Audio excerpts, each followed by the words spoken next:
Hey guys, so today I'm finally bringing you the front splitter video that I promised a long time ago.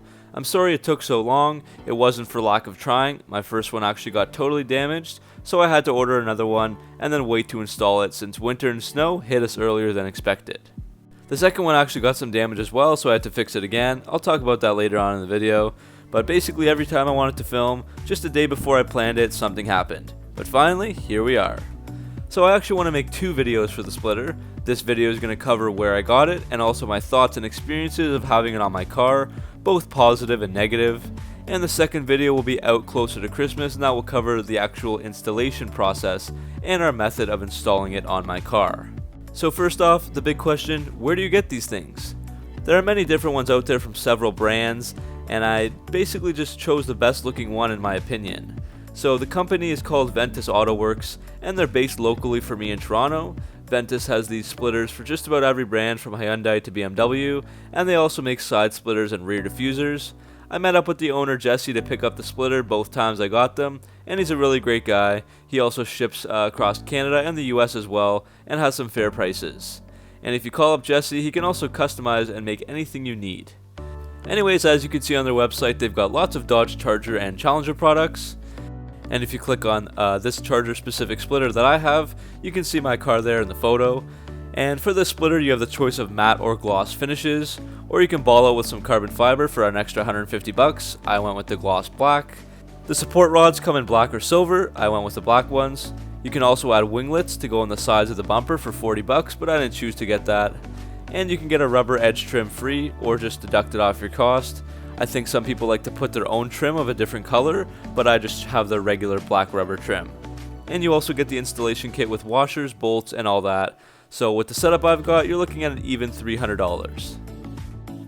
So back to my car. As you'll have noticed, I left the original lip splitter I had on, so that was the Mopar OEM splitter from the 2006 to 2009 RT Daytonas. I basically just got that at the dealership a while ago, and then I had it painted gloss black. So here's a few shots of the car before the Ventus Autoworks splitter went on, as you can see in the video. So we basically just put the Ventus splitter right under the lip splitter. And having the lip splitter there actually helped to center the bigger splitter, and I just thought it would look better to keep both of them, and I'm happy with that decision. So here's the splitter on the car. I tried to get a bunch of different videos and photos for you guys. Overall, I really love the look of this thing. It's 1,000 times better looking than before in my opinion. It totally transforms the front end, looks aggressive, and turns your Charger into a boss.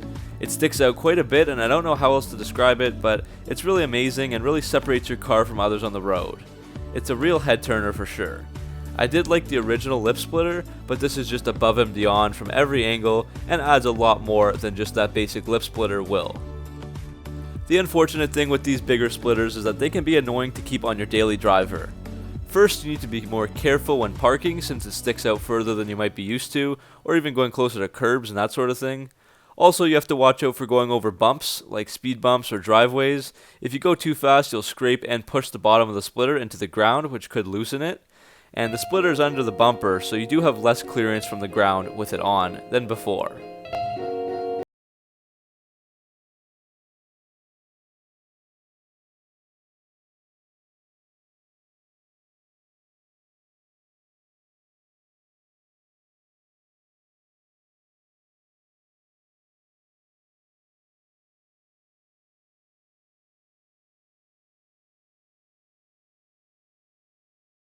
Experiences. Just 2 days after I put it on the first time, someone sideswiped my car while parked. The damage was minimal to the car, but they did bend the splitter on the driver's side, and it made some of the bolts loose. And sure enough, a few days later on a long highway trip, the splitter rods blew out, and the splitter basically got disintegrated on the highway from scraping the pavement at high speeds. I obviously could hear it came off. I checked the car, it was hanging on the ground, but I couldn't really take it off there. I didn't have any tools, and I was on the side of the road. I actually have a video that I made filmed right after this happened, if you do want to check it out in the top right corner. But I believe that the first time there, it came off because of the hit and run made it loose, and then from there, it was more susceptible to falling off the car. So I ordered a second one and put that one on the car again, and then again, a few days later, I was driving at night, and I ran over some piece of construction equipment on the road. I think it was something like an anvil, I'm not really sure. The construction workers left it on the road, and I didn't see it, it was really dark. And the car would have been totally fine, but this slightly dented the splitter, so you can probably see in the video. There's a little dent in the rubber trim area of it, and it also loosened the bolts again on the driver's side. This time I was quick to tighten up those bolts, and it's been smooth sailing for the past month or so with the splitter again. So as my final thoughts, although it's a totally sick mod, a daily driver car will get more roughed up, and if you do have this on, you should be very, very careful. But overall, I still recommend it for sure, and I'm really happy having it on my car. I actually want to leave this on throughout the winter, and then make a video when spring comes to see how it held up. Cue the snowplow jokes. So that's it for this splitter video. Stay tuned for the installation one coming up soon. What do you think of the splitter? Let me know in the comment section below, and send me some pics on Instagram if you copped this one or if you have a different one as well. Thanks for watching, and I'll see you next video.